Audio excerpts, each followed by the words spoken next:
Over the past 5 months, I combed through dozens of bicep tear videos, went through many more research papers, and applied the principles of failure analysis to make this video. This is by far the most frustrating video I've ever worked on, and I'm very glad to be able to share it with you guys. Anyways, I'm going to talk about the failure mechanics of the distal bicep tendon and analyze 6 case studies of bicep tears documented on video. Before I begin, let's talk about what the bicep tear is. For this video, I'll be referring to the bicep tear as the proximal or distal rupture of the biceps tendons. There are 2 biceps tendons that insert distally and proximally, each corresponding to the long and short head of the biceps. Distally, the long and short heads insert into the same general location, and proximally, they originate from different locations. Most bicep tears are proximal tears, and most proximal tears are ruptures of the long head. However, in calisthenics and weightlifting, we see a lot more distal tears than usual. 5 of the 6 bicep tears I'll be talking about are distal tears, and the proximal tear I'll be covering is the only one I've seen on the internet. By observation, most bicep tears in resistance training occur when the bicep is placed under high tension in its stretched position. This includes exercises like planche variations, hefestos, and chin-ups. But why do bicep tears occur in these specific exercises and these ranges of motion? There are 3 variables I want to highlight: mechanical advantage, the length-tension relationship of muscles, and stress. To illustrate mechanical advantage, let's look at a free body diagram of the lower arm. If you apply an external load to your hand like so, your hand now wants to rotate about your elbow. This is called a moment, which is a force that causes rotation. The farther you place this force from the center of rotation, the greater the moment you induce. Now, if this external load is left alone, it would cause your arm to straighten out and bend in the other direction. This is where your elbow flexors come in. Your biceps brachialis and brachioradialis pull on the forearm in order to produce a moment in the other direction. Let's focus on the biceps for now. The biceps tendon inserts into the radius, which is one of your forearm bones, roughly 1.8 inches from the elbow joint. This comes from a study where they used X-ray imaging to observe the bicep insertion. Bruh. Wow.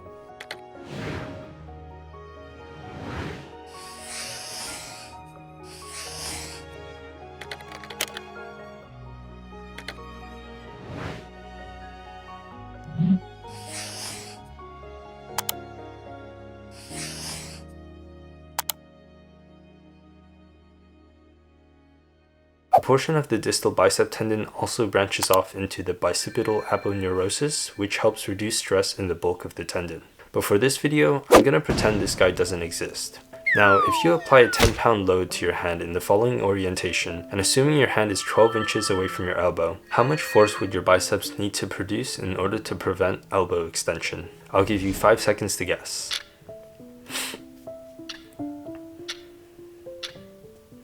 In this case, your biceps would have to produce 67 pounds of tension. This means your biceps have a mechanical advantage of 1 to 6.7, which is pretty standard for skeletal muscle. Now, what if we apply that same pound load to your hand in this orientation instead? The moment arm of the weight is still the same, but the mechanical advantage of the biceps actually gets worse. That's because when your elbow is flexed, your bicep inserts into your forearm at nearly 90 degrees, whereas when your elbow is extended, your biceps insert at a much narrower angle, around 30 degrees. As a result, in order to counteract the moment due to a 10-pound force at your hand, your biceps now have to produce 133 pounds of tension, which is 2 times more than before.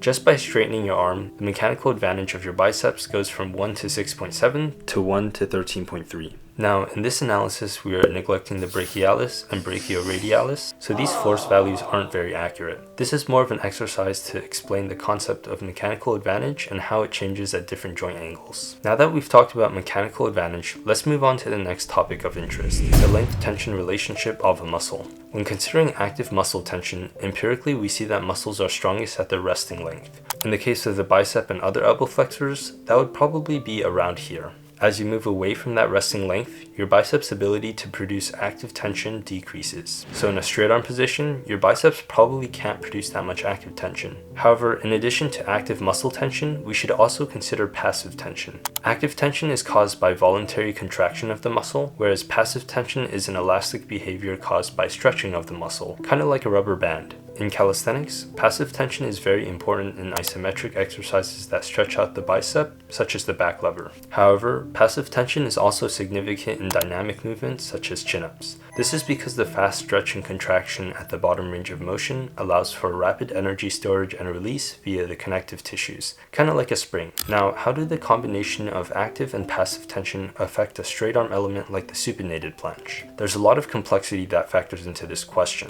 First of all, the arm is fully extended, which stretches the bicep significantly. However, the shoulder is flexed and the wrist is supinated, which involves bicep contraction. So it's hard to say exactly where the supinated planche places the biceps in its length tension curve, but for the sake of simplicity, let's just say it's pretty stretched. This implies that the total force your biceps can generate in this stretch length position must be pretty high, particularly because of passive tension in the bicep.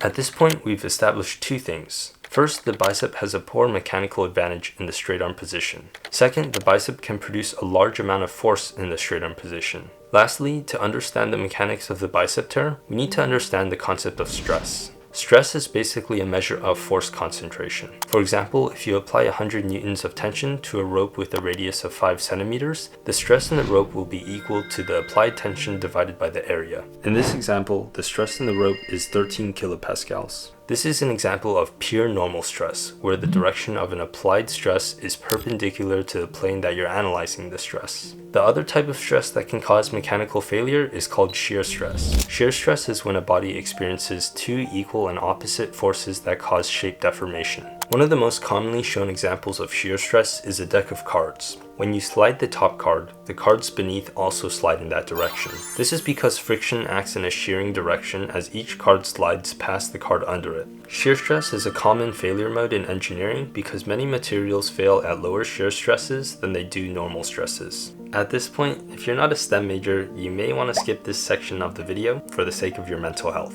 If not, take a deep breath, it's going to be a doozy.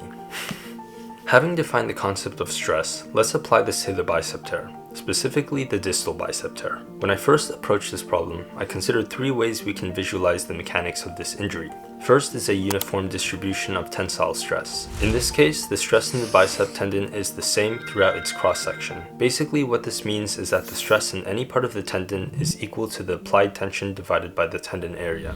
As a result, when the bicep ruptures, it rips uniformly. The second possibility I considered is a gradient of tensile stress. This idea came from my observation that when the arm is straight, the bicep inserts into the radius at a slanted angle. The geometry of the insertion suggests that the outermost tendon fibers are stretched more than the innermost fibers. If we assume that the tendon is in the elastic region of its stress-strain curve, this implies that the stress at the outermost tendon fibers is greater than that of the innermost fibers. According to this model, the tendon tears in its outermost areas first before propagating inward. In the third model, the tendon fails due to shear stress. This is also inspired by the fact that the bicep tendon inserts into the radius at a slanted angle. Notice that if we look at a small section of tendon at its insertion footprint, there's two equal and opposite forces pulling it like so. These forces can be decomposed into a tensile and a shearing component. If the shearing component is large enough, it can cause failure of the biceps tendon via shear stress. Now, which of these models do you think is most correct? I'll give you 5 seconds to guess. The model that I ended up using is actually a mixture of all three models. Here's why. Let's go over the second model first. In this case, the tendon fails via a gradient of tensile stress, with the outermost portions failing first. To justify this, I initially assumed that the outermost portion of the bicep tendon stretches more than the innermost portion. This would explain the gradient of tensile stress, since a greater stretch would cause a greater stress. However, after doing a quick geometry calculation, I realized that I couldn't attribute the stretch to the tendon. In case you're curious, here's how I knew. First, I pulled some anthropometric data off the internet. I found that the length of the distal bicep tendon is around 127 millimeters, including the external and internal tendon. From the proximal to distal edges of the insertion footprint, the tendon spans 21 millimeters. Now, assuming an insertion angle of 30 degrees, the difference in length between the proximal and distal portion of the bicep insertion is 18.2 millimeters. If we assume that all the strain is due to the tendon, that means the strain at the most distal and proximal edges of the insertion are 7.2 and negative 7.2% respectively. After I saw this value of 7.2%, I realized that there's no way the tendon could be responsible for these strains. That's because tendons are extremely stiff. According to a study that looked at the proximal long head tendons of dead 60-year-olds, the average failure stress and elastic modulus of their long head tendons were 32 megapascals and 420 megapascals, respectively. Assuming a strain of 7.2% and the elastic modulus just mentioned, the stress in the most distal portion of the bicep tendon would be 30 megapascals greater than the middle portion. That level of stress would literally cause somebody's bicep to tear without any applied load. So what probably happens is that the muscle fibers attached to those outermost tendon fibers stretch instead, rather than the tendons themselves. This can theoretically cause a stress gradient since the passive tension in these stretched muscle fibers is probably larger. With this in mind, I thought that I could use the elastic properties of muscle to find the difference in stress between the innermost and outermost portion of the bicep tendon. Skeletal muscle is known to have an elastic modulus of around 25 kilopascals. Given the 18.2 millimeter stretch I mentioned earlier, and assuming a resting length of the bicep to be 130 millimeters, that means the difference in strain from the proximal to distal bicep fibers is 14%. Using the elastic modulus I mentioned earlier, the difference in stress between the two locations is about 3.5 kilopascals. This is pretty inconsequential when considering that the yield stress of tendon is 50 to 150 megapascals. Not only that, but I made several assumptions that are probably not true. First, I assumed that the resting length of the bicep is uniform throughout its cross-section, but this is probably false. Looking at a picture of the bicep, you can see that not only does the bicep have a curved geometry, but it has two muscle bellies, the long head and the short head. They both insert into the same general area, but their insertion points are somewhat distinct. The long head inserts more proximally, while the short head inserts more distally. So if we want to look into how much stress the bicep tendon experiences along its cross-section, we'd have to look into how much force the long and short heads produce along their cross-sections. And let's not forget that we haven't even considered the effect of the bicipital aponeurosis on tendon stress. I'm gonna be honest guys, this level of analysis is too much. I'm not built like that. There were two reasons why I even considered this model in the first place. First, in my preliminary calculations using the first model, I found that the bicep tendon seemed to fail at lower stresses than I expected. And this was actually because I was assuming an incorrect cross-sectional area of the biceps tendon. I was using the insertion footprint area rather than the area of the tendon itself. The other reason is that I found a research paper that investigated the pull-out mechanics of the distal bicep tendon in cadavers. In the loading test, they found that the anterior portion of the distal bicep tendon tore before the posterior portion, suggesting a stress gradient in the tendon. I incorrectly interpreted posterior and anterior to mean proximal and distal, which made me waste a lot of time in this earlier analysis. For the third model, the free body diagram I drew only applies to the tendon-bone interface, not the bulk of the tendon. This is because each fiber is mostly independent of the fibers around it, making it difficult to transmit shear stress through the tendon fibers. As a result, shear failure can only occur at the tendon-bone interface, not in the bulk of the tendon. Furthermore, the distal bicep insertion is designed to minimize the risk of shear failure. The cross-sectional area of the tendon insertion is actually larger than the area of the regular cross-section of the tendon. While the minimum cross-section of the tendon is around 25 square millimeters, the cross-section of the insertion footprint is 100 square millimeters. So for the same value of force, the shear stress at the tendon footprint is considerably less than the maximum tensile stress along the length of the tendon. Initially, this realization made me think that shear stress is not a probable cause of failure for the bicep tendon. However, I dug into this a bit more and I found something pretty interesting. In 1941, some guy in Buffalo published a study that compiled the accounts of surgeons who operated on torn distal bicep tendons. In the paper, he highlighted that in many cases of torn distal biceps, the tendon cleanly tore off the anterior portion of the radial tuberosity, leaving portions of tendon on the posterior portion. What this suggests is that when the bicep tears, the tear begins at the anterior portion of the radial tuberosity because of shear stress. But due to the curved geometry of the tuberosity, it's easier for the tear to propagate into the bulk of the tendon rather than maintain contact with the tuberosity. Now, you might be wondering why the tear begins in the anterior portion of the radial tuberosity. Some ideas on why that could be: perhaps the shear strength of the tendon insertion, like the actual radial tuberosity, is lower than the tensile strength of the tendon. Perhaps there's a stress gradient at the insertion, the idea that we saw in the previous paper, the posterior fibers relax in elbow extension. Maybe it has to do with the fact that along a certain plane, right, like a potential failure plane. We have the tuberosity, and then we also have the bulk of the tendon, and maybe the tuberosity is just more stiff than the tendon. So if you have two materials in parallel and you have one of them being a lot stiffer, this stiffer one, especially if they experience the same strain, is going to experience a greater stress. But these are all like just conjectures. I don't think it's worth going very deep into this. Let's move on to the next part of the video, the actual fun part. Back to you, Original Jimmy. Overall, the failure mechanics of the distal bicep tendon is pretty complex. To understand how an individual bicep tendon fails, we need to take it on a case-by-case basis. For example, in my research, I saw several types of distal bicep tears on MRI. One of them was a longitudinal tear in which part of the central area of the tendon snapped, and another two were partial tears in which the short head of the bicep, which inserts more distally on the radial tuberosity, was more damaged than the long head. Another interesting case, which we'll be talking about later in this video, is Dr. Yaad's 50% partial tear, which occurred in the bulk of the tendon just before the insertion.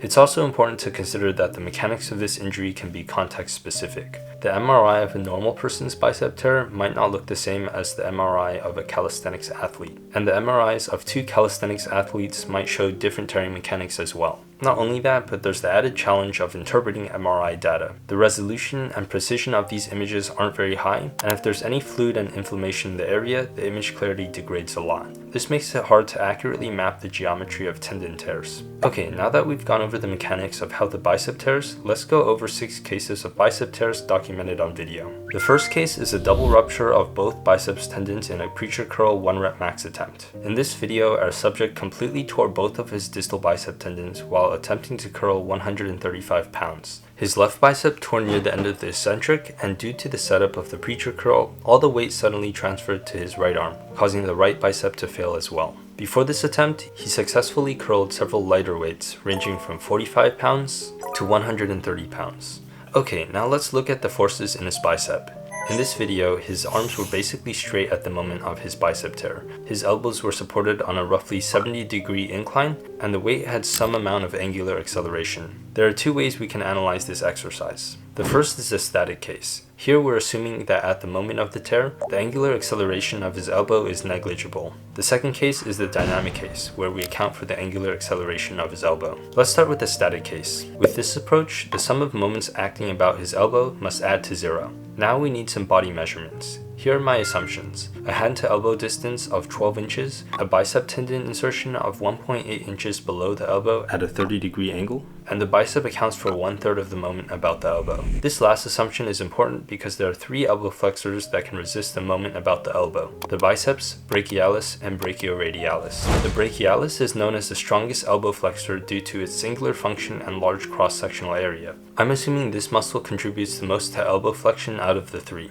As for the brachioradialis, it's pretty small, which suggests that it can't generate much force, but it does insert further down into the radius, which significantly improves its mechanical advantage. For the sake of simplicity, I'm just going to assume that the bicep accounts for 1/3 of the moment about the elbow, mainly because we're analyzing the supinated hand position, which places more stress on the bicep than the neutral or pronated hand position. Given the 12-inch hand to elbow distance, the 135-pound weight produced a 554-pound-inch moment about both his elbows. And given my assumption about the bicep insertion, the biceps had to produce 205.2 pounds of tension to resist the weight. Assuming that the bicep tendon has a minimum cross-sectional area of 25 square millimeters, the bicep tendon experiences a maximum tensile stress of 18.26 megapascals. This value is less than the expected range of 50 to 150 megapascals, which makes sense given some of the conservative assumptions we made in this analysis. By the way, if you're curious where I got the value of 25 square millimeters from, I found several papers which measured the dimensions of the distal bicep tendon.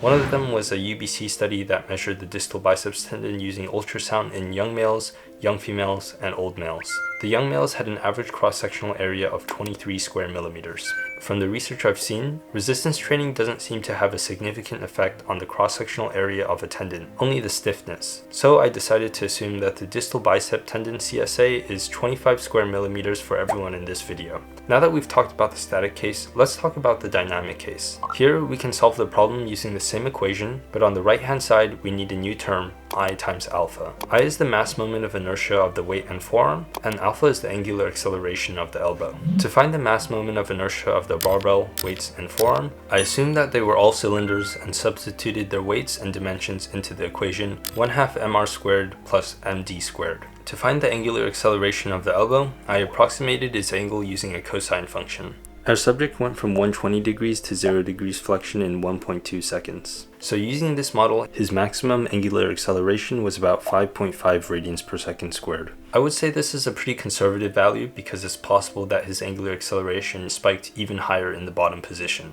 Anyways, if we repeat the same moment calculation as before, but include the mass moments of inertia and angular acceleration, then the stress in the distal bicep tendon is about 29.2 megapascals, which is 60% greater than the static calculation. Again, this value is less than the expected values of 50 to 150 megapascals. We could bump up this value by assuming a different bicep moment or angular acceleration, but this isn't necessarily a good thing, because it's possible that his bicep did fail at 29 megapascals. Given our discussion on shear stress, which causes materials to fail at lower stress values than expected, and given the fact that he had done a ton of heavy attempts that day, plus the research that supports a failure stress of the bicep tendon of around 32 megapascals, 35 megapascals is not a bad estimate in my opinion. The second case is the supinated planche, and the athlete I want to highlight is Nicky Lyon. He made an entire commentary video detailing the context behind his injury and his recovery process, so be sure to check that out. According to Nicky, he attempted a supinated planche on the high bars with minimal warm-up. He wasn't intending on training planche that day due to feeling soreness in his arm. However, during one of his freestyle combos, he got very hyped from the training atmosphere and decided to throw in a supinated planche attempt without warming up. You can see that he held the movement for 1 to 2 seconds before the tear occurred. For more details on the injury, watch his video. But for now, I'm just going to talk about the stress in the distal biceps tendon during the supinated planche. This calculation is a lot more straightforward since it's a static movement, and I covered this in my last biomechanics video. Quick disclaimer, I'm going to use my own body measurements for this and many of the following calculations since I don't know Nicky or the other athletes' anthropometrics. Basically, I'm assuming a body weight of 162 pounds, a hand to elbow distance of 12 inches, a distal bicep insertion of 1.8 inches from the elbow joint at 30 degrees, and the bicep accounts for 1/3 of the moment about the elbow. When we look at the moments acting on the elbow, we have the moment due to the 162-pound upward force at the hand, and we have the resisting moments due to the elbow flexors. Assuming that the shoulder is at a 49-degree angle relative to the torso, and that the bicep accounts for 1/3 of the moment about the elbow, this leads to a maximum normal stress of 42 megapascals. This value makes sense considering our reference value of 32 megapascals, and suggests that the supinated planche with my anthropometrics is more strenuous on the bicep than a 135-pound preacher curl. Obviously, there's more nuance to this kind of comparison, so take it with a grain of salt. The third case is the supinated maltese. There are 2 videos I want to highlight. The first is from Igor Kovtun, who tore his distal bicep while attempting a supinated maltese on the dip bar. The second athlete I want to highlight is Dr. Yaad, who partially tore his distal bicep when attempting a supinated floor maltese with band assistance. If you want to learn more about his injury, check out this Nation podcast. Or better yet, let's hear it from the man himself. Oh, right. Thanks, Jimmy. So, first of all, great analysis so far. Really impressed. Really like what you're doing. For the audience, what happened is about a year ago, I tore my left biceps by doing a maltese attempt. You just saw that. And I didn't really understand why that happened because at that point I could already do malteses for quite a while. I had done all the preparation work and I wasn't really overtrained. If anything, I took 3 days off because I was too busy with work. Then I got at the gym, started prepping up, warming up myself, and I decided on warming up also with malteses because I really wanted to focus more on malteses. But before doing that, maybe do some resistance bands for the coming first weeks was my idea. And I started putting on the band and I noticed that the P-bars was really slippy when I tried doing the maltese with the band. So I was like, you know what? Let's try with just supinated. I had never done that before. I had always trained on the P-bars. So I moved on and started doing them on the floor with the black band. It felt really easy. I was like, this is it. And then I tried the second attempt, which is the attempt you saw, without any signal, without any pain.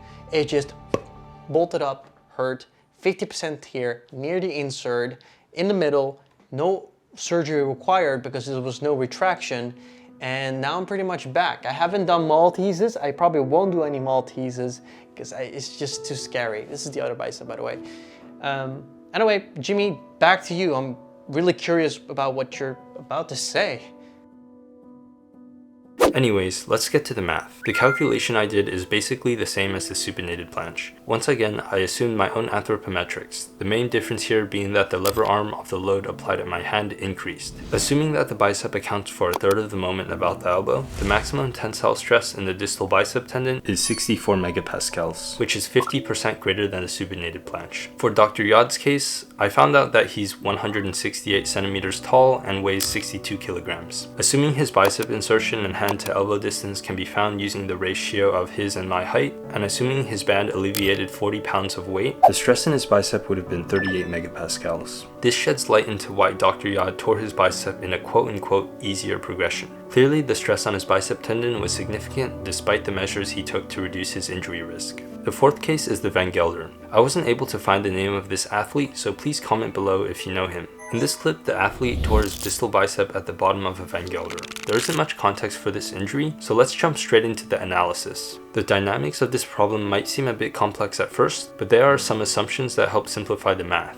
First, the elbow remains fully extended throughout the range of motion. That way, there's a net moment of 0 about the elbow joint. Second, the movement path of the Van Gelder is strictly vertical. As such, I knew that if I could find the linear acceleration at any point in the range of motion, I could find the downward force exerted on the rings. And if I knew this, I could find the force that the biceps need to produce to stabilize the elbow joint. From here, I found a video clip of the inventor of the Van Gelder, Yuri, performing the element where the camera was the same height as him. Using video tracking software, I roughly tracked Yuri's center of mass. From here, I put this data into a spreadsheet and found a polynomial curve to fit the data. I took the first and second derivative of this polynomial in order to find Yuri's approximate linear acceleration. I found that the maximum acceleration occurred in the bottom range of motion and was about 3 meters per second squared. From here, I calculated the stress in Yuri's distal bicep tendon. To approximate his anthropometrics, I used the ratio of our heights and multiplied that by my arm length and bicep insertion location. From here, I found the force he needs to exert on the rings in order to produce his linear acceleration.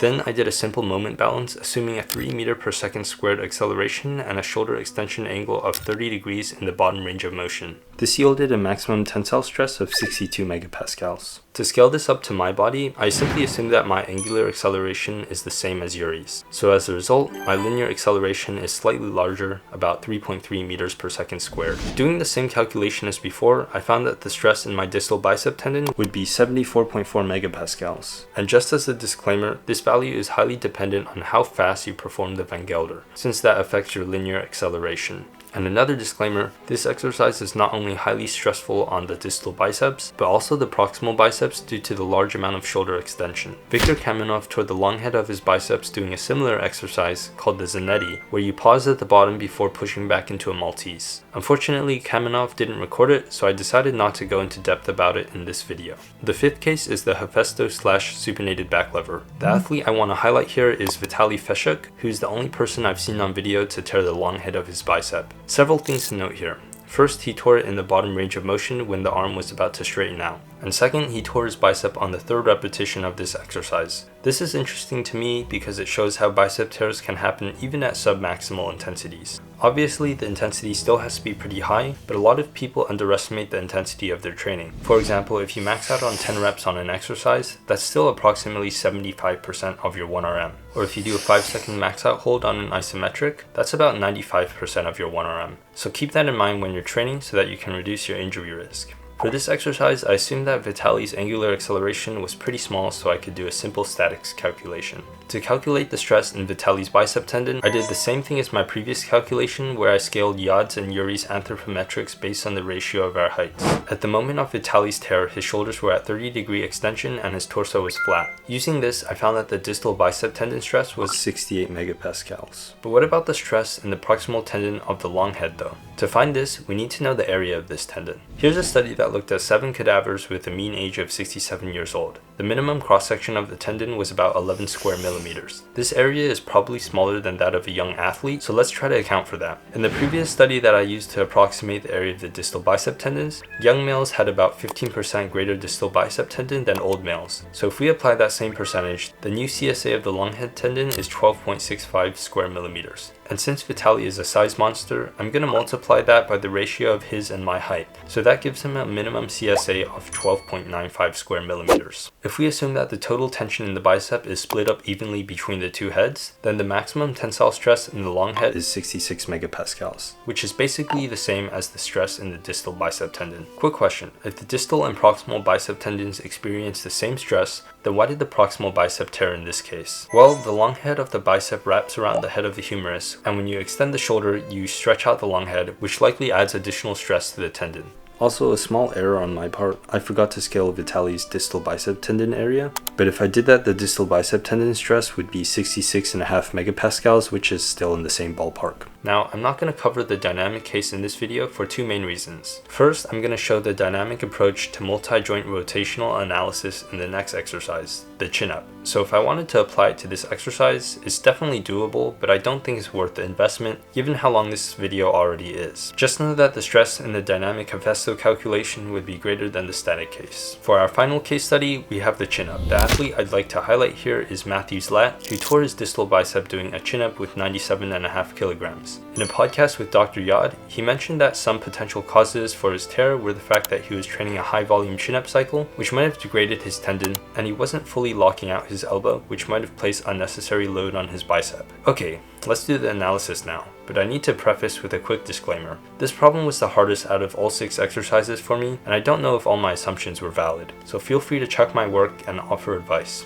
The reason this problem is more difficult than the other ones is that this is a multi-joint exercise. What I mean is that we have simultaneous rotation of the shoulder and the bicep. Somehow these two rotations have to add up to a relatively vertical net force at the hand. But how do we decompose this net force to find the forces produced by the elbow flexors and shoulder extensors? For all the other problems so far, I would just take the sum of moments about the elbow and then do some static or dynamic calculations. This was pretty straightforward because the load at the hand created a moment that extended the elbow, whereas the elbow flexors created a moment in the opposite direction. However, in the chin-up, the forearm is mostly vertical throughout the movement, and since the bar applies a vertical force to the hand, there's technically no moment about the elbow that your biceps need to resist. Not only that, but you have 2 sets of muscle groups that can exert a moment on the elbow joint, the elbow flexors and the shoulder extensors, and they both exert a moment in the same direction. Anyways, let's talk about my approach to this problem. I ended up using a sum of moments calculation to figure this out. I assumed that the only moment about the elbow was due to the elbow flexors, so I ignored any contribution from the shoulder extensions, specifically in this bottom range of motion. Since this is a dynamics problem, I needed to know the mass moment of inertia of the forearm, upper arm, and torso and legs. I did this by pulling off some anthropometric data off the internet and assuming that the upper and lower arms are cylinders, while the torso plus legs are a rectangular prism. I assumed that the angular acceleration of the forearm was negligible since we're focused on the bottom range of motion. And to find the angular accelerations of the upper arm and torso, I used vector loop analysis. Basically, I drew 4 vectors from my hand to elbow, elbow to shoulder, shoulder to center of mass, and center of mass to the bar. I assumed that the forearm remains strictly vertical, and I assumed that the center of mass stays below the bar for the entire duration of the movement. From here, I created 2 equations summing up the x and y components of the 4 vectors and setting them equal to 0. This allowed me to solve for the 2 unknowns, which are the angles of the upper arm and torso. Now that I had these equations, I made a MATLAB script where I initialized an input array of y positions of the center of mass. To do this, I assume that one chin-up takes 1.5 seconds and the movement path is a sinusoid. In case you're wondering, y represents the distance from the center of mass to the pull-up bar. So in the bottom of the movement, y is maximized. Anyways, I then used my vector loop equations and a root finding equation called the Newton-Raphson method to find the angles of the upper arm and torso for each y position. From here, I took the numerical first and second derivative of these angles, and I found the maximum angular acceleration of the upper arm to be about 21.8 radians per second squared for a body weight chin-up and 21.4 radians per second squared for a 100% weighted chin-up. I found the maximum angular acceleration of the torso to be 5.5 radians per second squared for a body weight chin-up and 4.2 radians per second squared for a 100% weighted chin-up. These maximum values occurred in the bottom range of motion of the chin-up. And in case you're wondering why the numbers change between the body weight and weighted chin-ups, that's because adding weight shifts your center of mass closer to your feet. Anyways, now that I had the maximum angular acceleration of the upper arm and torso, I plugged this into my sum of moments equation where I assumed that the bicep accounts for 1/3 of the moments about the elbow. As a result, I found that the maximum tensile stress in the distal bicep tendon is 4 megapascals in the body weight chin-up and 13.5 megapascals in the 100% weighted chin-up for my body weight. For Matthew's body weight, assuming he has the same anthropometrics as me, the stress was about 15.5 megapascals. I felt like these numbers were a bit low, especially for an athlete of Matthew's caliber. To account for this, I decided to assume that the bicep accounted for half the moment about his elbow, leading to a stress value of 6 megapascals in my bodyweight chin-up, 20.3 megapascals in my 100% bodyweight chin-up, and 23 megapascals in the 100% weighted chin-up for Matthew. If I went even further and ventured that the bicep accounts for all of the moment about the elbow, then the bicep tendon stress for Matthew's body weight would be 46 megapascals. I would guess that it's somewhere between 23 and 46, but I can't give a definite answer here. Overall, this result was quite interesting to me because it showed that even though there's no opposing moment about the elbow, there still needs to be a significant agonistic moment in order to generate a large angular acceleration of the upper arm and torso plus legs. To summarize, we found that the maximum tensile stress in each of these exercises ranged from 29 to 74 megapascals. This shed some light into how tendons adapt to resistance training. We know that tendons don't really increase in size, but rather stiffness. So through resistance training, it may be possible to increase bicep tendon stiffness by several times based on the range of stresses we saw in this video. Obviously, there's genetic and anthropometric variables that come into play, but it's clear that tendon stiffness can increase by a lot. If y'all made it this far, I just want to say thank you for your time. I have a couple of final thoughts I'd like to share. My first biomechanics video took me 2 weeks of locking myself in my room. This one took me 5 months of consistent effort. There were lots of failed attempts to solve each problem, and I had to constantly revise my theory to account for new literature or new calculation results. One of my biggest failures along the way was my attempt to use an open source musculoskeletal modeling software called OpenSim to estimate the bicep stress and the supinated planche. This software was extremely non-user friendly, and while I made some decent progress along the way, I ended up scrapping the idea. If any of you are down to try, feel free to reach out to me and I can share some tips for your attempt. Anyways, thank you so much if you made it to the end of this video. I hope you found it interesting, and best wishes. Bye.